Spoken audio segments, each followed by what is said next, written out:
Aj keď si na učenie úplne ľavý, učiť sa s memečkom každého baví. Ukáž to v škole svojej bestii či crush, hneď zistíš, že zrazu aj ty rys máš. Označuj kamošov, fotra či babku, nauč ju, jak si ma downloadnúť apku. Povedz jej, že život není len záhrada, učiť sa s memečkom, to ti je paráda.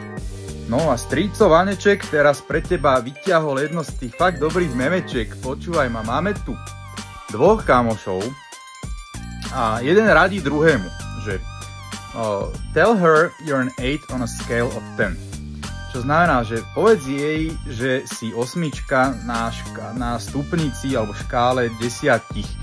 A akože v atraktivite, hej. No a on teraz ide za ňou a on jej hovorí, že urinate on a skeleton, čo znamená, že vymoč sa na kostru.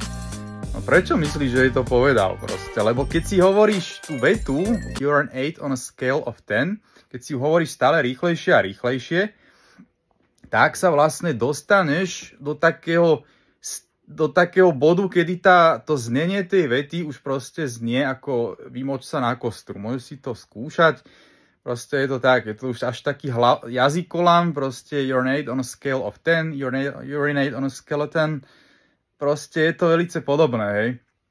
Takže dávaj si na toto pozor, aby si nepokazil rande so svojou crush tým, že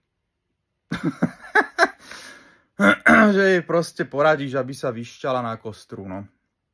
A až sa to s náhodou stane, tak mi napíš do komentáru, že jak tá baba na to zareagovala, to by som strašne chcel vedieť. Vidíme sa pri ďalšom memečku.